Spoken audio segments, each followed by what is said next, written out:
All right, everyone. Well, I'm really excited to be able to give a class, first class of the year here.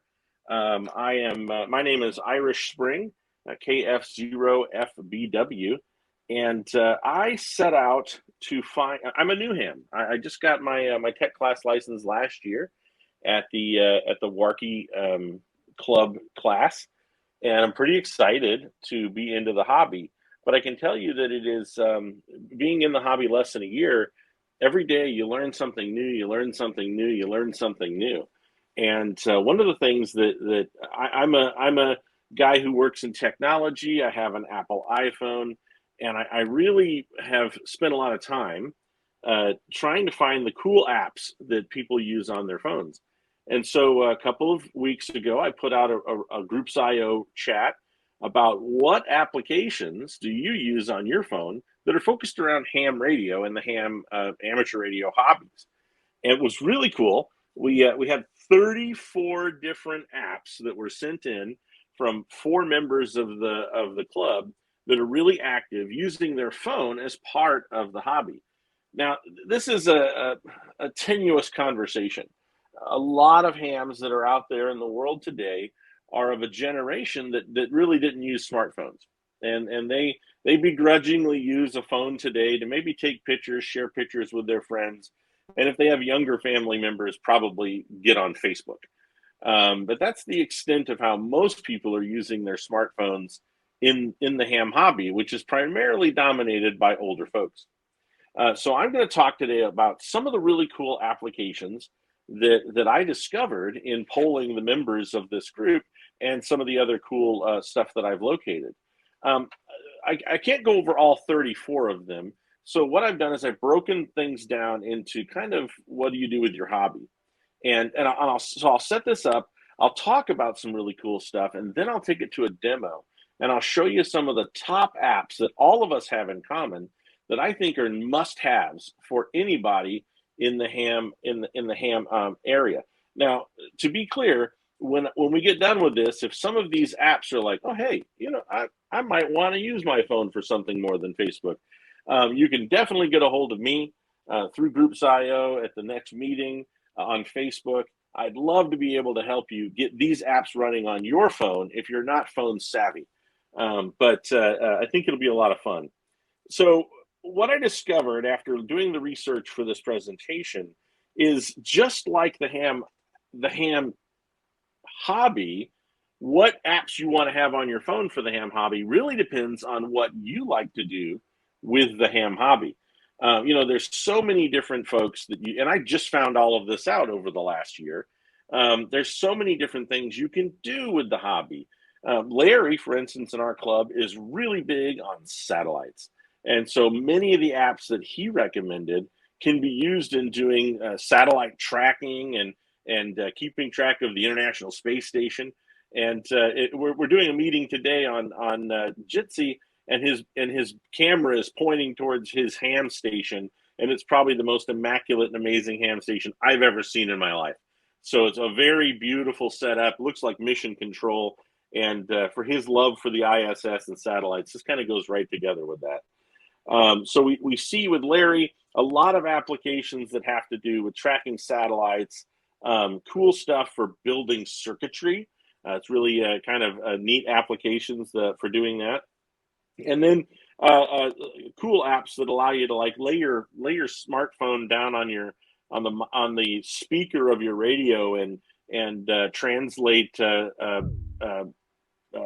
TV and imaging into your phone, so you can actually look at some of the SSTV signals that are out there that you can hear, but maybe never had a chance to translate into imagery. One of our other members, Jason, he's really big right now into QRP. So he likes low power stuff. He's shown some really cool things when he comes to the last Ham Fest. He had an entire radio architecture with an antenna in a little bitty box that it was just a little bit bigger than something you might find a watch in. So he's really big into the QRP and going out and doing parks on the air or summits on the air, which is what they call it in Europe. Going out and putting together a very small radio. Most of the time it's using Morse code on very low power throwing up an antenna and being able to communicate to all over the world. So he's really big on that. And because he's doing a lot of portable radio, many of the apps that he had were focused on logging remotely when you're not sitting next to your big computer and you just have a handheld phone with you. You need to log these little remote deployments, parks on the air, summits on the air, antenna building, a fantastic application that he used for antenna building, which we'll talk about in a little bit. That actually you put in what kind of antenna you want and what frequency you want it on, and it gives you all the math. So it's really nice. You don't have to do all the stuff. Kenny, another member of our club, he really likes to keep track of things like the solar output. Really big into the solar. So he has a nice app that keeps track of that. And he uses a QRZ app for looking up call signs. So pretty neat. Now me, I'm the new guy. And some of the things that I thought were really important when I got started in the ham hobby immediately took a left turn because I like to work with some of the digital modes, not digital radios. That's a whole nother side of the hobby that I haven't had a chance to look into. But I like to work with the digital modes, and I fancy myself pretty decent in HF voice, but I don't have a nice giant antenna on a rotator. So there's some different apps that I found that were pretty important. Now, out of all these apps, and we'll talk about some of them specifically when we go to the screen share, out of all these apps, I tried to find which ones all four of us had in common.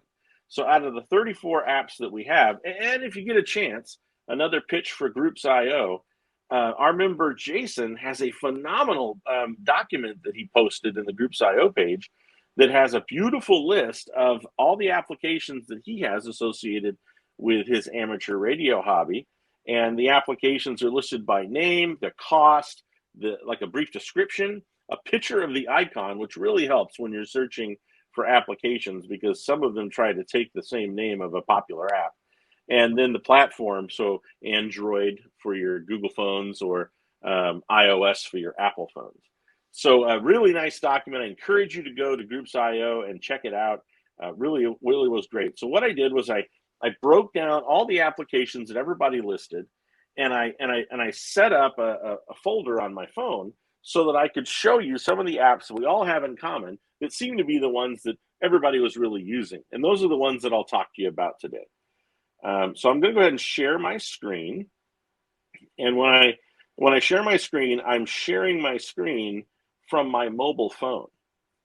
And when I share the screen from my mobile phone, you should be able to see what my mobile phone looks like. So can everybody see my mobile phone? Yes. Somebody come. There we go. All right. So if you're not savvy with your phone, that's okay. This is a class for information. Now later, if anybody's really interested in this, they're like, man, I really wish I could get this on my phone. Come see me. Come see some of the other members in the club that have these applications. Larry, Jason, Kenny. I'm sure many other people have apps on their phones, and we can help you out because not everybody is just like I don't know everything about ham radio or even how to use my radios. And there's been amazing people in the club that have helped me. Your phone is an extension of that. So if you don't really know how to make a folder in your phone or separate your applications or even how to set up applications, give us a call or check us out at the next meeting. And we'll give you a hand getting things set up.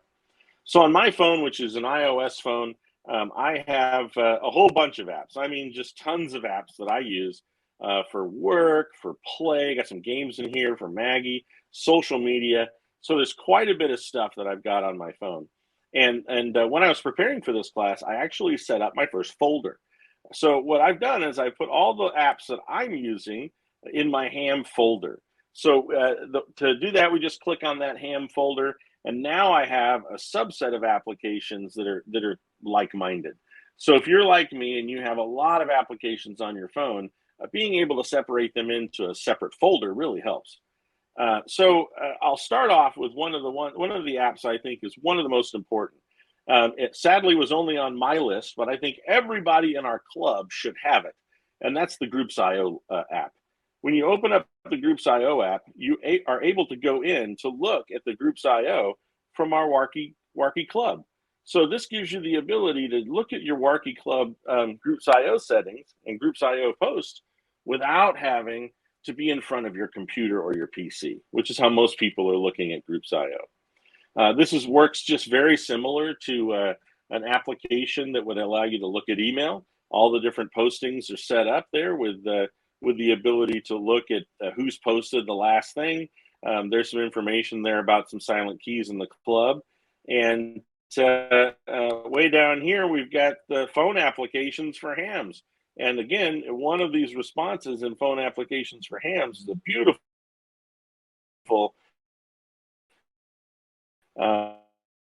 document that covers a lot of this information. So I want to encourage everybody, get Groups IO, use Groups IO. It'll really. The other thing that I found as a new ham is I'm always looking for more information. Now, every single one of us had at least one ham app that we use to study and grow our licensing. So maybe you're a technician class novice from back in the day, and you're looking to get your general and maybe even your extra, every single one, next step. And it's a free application that gives me the ability to do to study correct answers or take quizzes. So all the different segments in there for being who publishes this app keeps everything up to date from the federal government. So if you're studying for the test, you can look in here and get the right answers and not have to worry about everything. So very nice application there for studying, and I found everybody had one. Some of the other cool things, one that I really that you're able to do to be able to make different antennas. You click on different types of antennas, and it opens up all the math. So you put in the frequency that you want, and it'll give you the angles for, like in this case, it's an inverted A and or an inverted V antenna, and you put in the frequency that you want, and it'll give you all the information that you need. And nice. So that application is pretty useful. It's the Amateur Radio Toolbox. One of the ones that I thought was really cool that popped up in some form or factor in every single one of our groups was some kind of Morse code tool. Now, there's tools out there that let you just lay your phone on top of the radio, and it'll listen to the sound coming out of your speaker, and it'll translate that sound from Morse code to text. So if you've always wanted to know, what are these guys talking about out here on the radio on 80 meter in the middle of the night on Morse code, you could literally grab one of these cool apps and stick it on your phone and listen to see the text of the Morse code that's being broadcast. One of the ones that I thought was cool, it was on Jason's list and it was on Larry's list, was Morse Mania. The Morse Mania is an app that has put what they call gamification into how to learn Morse code. So it's got a game with many different 129 levels, and you start the game and it teaches you by playing a video game how to do Morse code. So I'm really big on that. I like gamification. It gives you a challenge. It's not just like reading a hard book, but it gives you a little game to play, a goal to get. And I'm going to start working on learning how to do Morse code by using Morse Mania, which is free, by the way. One of the other things I thought was really amazing is, and this came up in 3 of the different groups, I didn't have this, was the ability to look out and scan radio comms and radio traffic. Now there's Broadcastify was an application that came up on Kinney's, and 50 Radio came up on Larry's. Now, one of the things I did was I looked at the applications and I saw how many positive or negative reviews were on the product. That's one way to know if this application is really amazing. So when you're on if you're using the Google Play Store or if you're using the iOS App Store, when you look at an application, right beside the name of the application is the number of stars for like out of 5 that you can rate the application, and the number of people that have done a review or rating for that application. Now, that's really important. If you're looking for an app and you see one that's free and it says it does all this amazing stuff, but it's only got 5 reviews and all of them are negative, like it's got 1 star, you probably don't want to mess with that. You're going to get more frustration out of that app than you're going to get out of everything. And because we're in the ham radio space, there's very few people that are using these apps. If you can take 1% of the population that has their ham radio license, and you take out of that 1%, probably 50%, if not more, of the people that are using and having ham radios are older, and they don't use smartphones, and they try not to use computers. You're going to look at a very small population that is actually out there using these particular apps and doing reviews on them. So it's always good if you can find an app that's a popular ham app that has a lot of reviews, because that means however they're paying for it, whether it costs money to download the app. And by the way, all of the apps that we're talking about today are either free or they have a small fee associated with them. All of the ones that I have are free. The most expensive one on this entire list was like $6 for a lifetime subscription to that app. So they're very affordable. Why am I talking about all this? Well, out of all the scanner apps that are out there, the 50 Radio scanner app had like 16,000 reviews, most of them positive, 4.5 stars out of 5. So what I found with the 50 app that Larry had suggested was there's a lot more people than just ham radio people using that app to listen to radio traffic. And this is just somebody that's got a scanner set up most of the time in the big cities, in some of the cool ham frequencies, and you have the ability to listen to what's going on around you. All right, we'll wrap it up with a couple of apps that I think everyone should have. Now, we talked about Groups.io. I think everybody needs to have Groups.io. That's a big deal. One of the other things that I found out is logging is a bear when you're new to the hobby. I bought a really nice notebook, a customized notebook, when I bought my QSL cards, because I was so hopeful about having long distance contacts, and that didn't happen for a while. I actually bought a customized notebook, and I was so excited about logging all my entries. And almost as soon as I put pencil to that logbook, I found out that there are all kinds of applications and computer programs and all kinds of stuff that people use to do digital logging, digital logbooks, instead of the old-fashioned paper ones. We talked about one at our meeting just before we started our recording called Network Control Manager. I immediately found out that one of the most frustrating things, I would listen intently to a voice conversation happening on HF, and I was wondering, oh my gosh, how far away is the station? I can hear them pretty well, and I wonder how cool I am with my awesome antenna, and how far am I able to listen? And I would listen to these folks just talk about nothing. I mean, what kind of paper their burrito was wrapped in, because, it's just rag chew.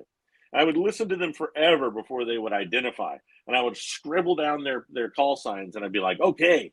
I'd run over to my computer, I'd log on to ARL page or the QRZ page, and I would look up their call sign. It was so clunky. So one of the apps that I found was really handy is QRZ. They have a Callsign Search App, and it's a pretty simple app. There's really no flair or anything, but you have the ability to use it. It's absolutely free, and it'll give you the call signs and a little bit of information about the individual, if their information is in the federal database. So I thought that was pretty cool. Well worth the free nothing that I had to pay to get it, so that I didn't have to run back and forth to my computer. In one of the digital modes that I'm using, it doesn't give you the location. It just gives you the Maidenhead ID.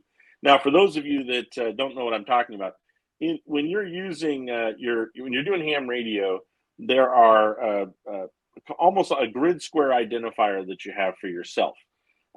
So one of the things that I found was in my digital modes, they have the call sign and they have the Maidenhead or the geotag for where the signal is coming from.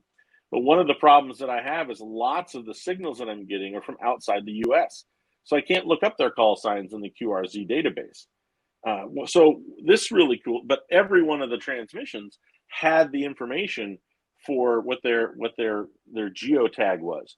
So what's really interesting about that, for those of you that don't know, the grid coordinate system that we use in ham radio is based on what's called the Maidenhead system.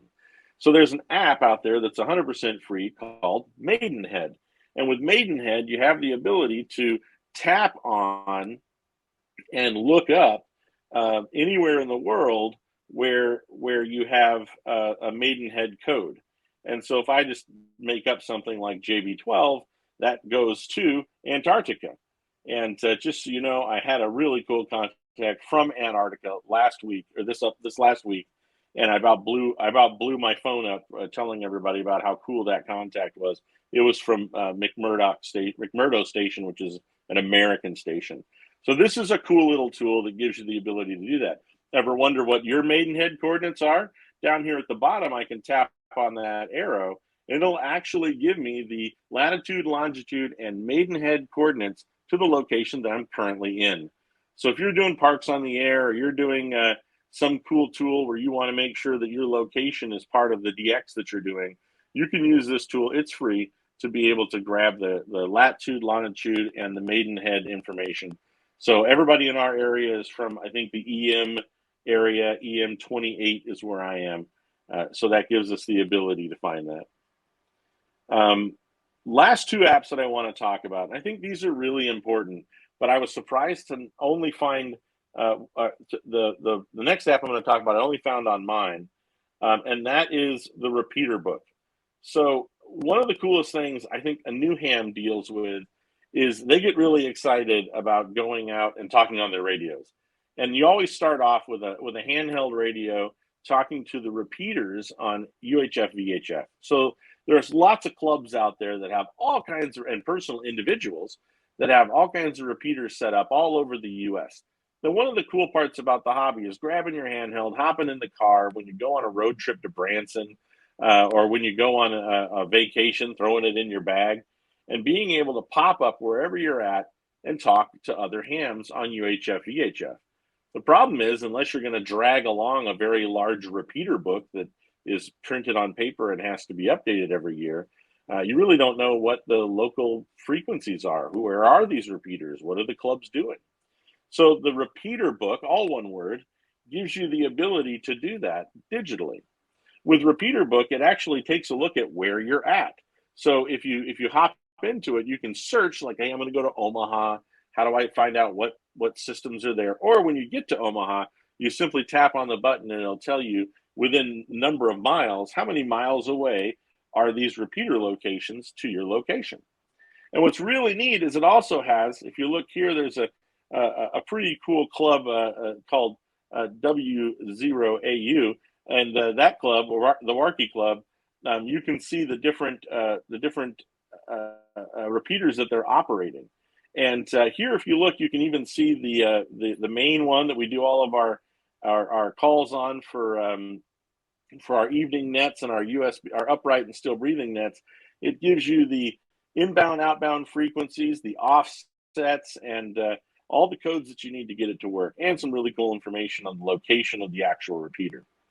So this is a really neat app if you want to take your handheld and go somewhere and use it. But I would encourage you know how to program in these particular settings so that you can immediately get up and talk.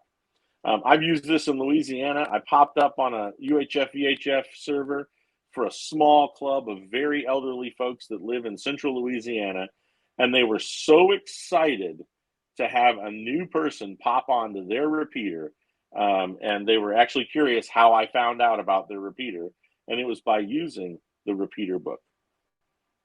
All right, the last one that I want to talk about, and this is one that you might be hearing about around our club lately, is Echolink.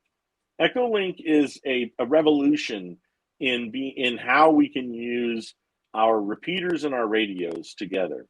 The auspice of Echolink is, let's say I'm going to be out of town. One of our members, Jason, you'll often hear him chime in from the location he's at, which is nowhere near our area. and he can chime in from just about anywhere in the world that has internet into our system.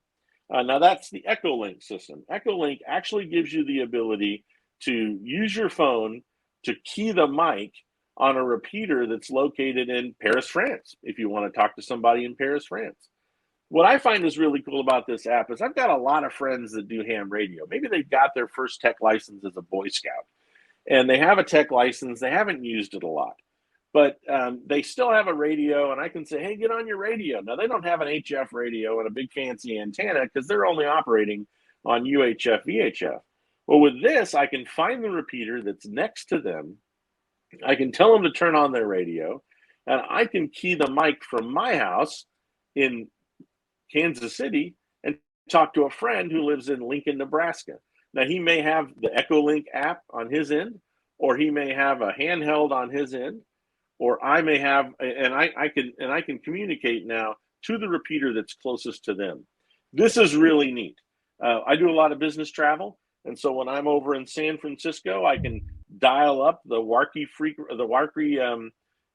ham repeaters that are here locally, and I can join the USB net or the Sunday evening net, or even make a radio call into my family.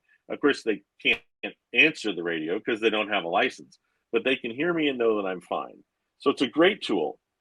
One of the coolest parts about it, one of the distractors about it, is it does take a little bit. There's a little bit of a delay as your phone clicks on the microphone or clicks on the interface and turns on the microphone on the other end of the planet. So you really have to kind of go slow, click slow, and understand how things are working. To demonstrate this, I'm going to go over here to my favorites list. I'm going to go to this really cool club that has this awesome repeater here, the Warkey repeater. And I'm going to go ahead and key up on the Warkey repeater. I'm going to connect to it.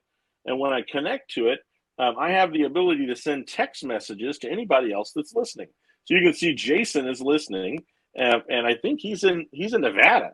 So Jason's listening. I'm sitting here in my basement. I do not have my handheld or my base station radio with me, and I have the ability to transmit on our repeater, which I'll do right now. KFØFBW test. And then when I tap that button, it actually stops broadcasting. There we go. And so I just had Jason call in and say he heard me loud and clear. So here is two people using this application to communicate on our repeater through radio. Even though we don't have radios in our hands, we're using our phones. So if you do a lot of traveling, or you like to be, you're doing some grocery shopping, or you're out on the farm working the cattle and you forgot your handheld, this is a great app to be able to pull up, log on to our repeater, and participate in our nets. Because I can't tell you how many times people have said, "Oh, I'd really like to be on the net, but I'm on my way to work and I don't have a mobile phone. I don't have a mobile radio, or I'm at work and I don't have a radio when we do our nets." Well, here's your answer: be able to log on with Echolink. So those are some of the apps that I found that were really amazing, and I hope that everybody enjoyed this little perusal of these applications, and you get a chance to try adding things from smartphones using your smartphone to enhance your hobby. Whether it's the ability to do parks on the air, whether it's the ability to pull up something to build an application to put in information so that you can build an antenna, whether it's looking up call signs, logging activity, or being able to actually key the mic on a repeater in a different city. I hope that you can take an opportunity to use this advanced tech. And for those of you that are like, wow, that's a lot of fancy stuff, don't worry. There's plenty of folks in the club that use these apps, that use this stuff, and they could give you a hand. So don't be intimidated by the power of the technology for this amazing computer that you carry in your pocket, and allow it to help you enhance your ham experience through modern applications. Well, that's all I have for you today. I hope you had a great time. And if there's any questions, go ahead.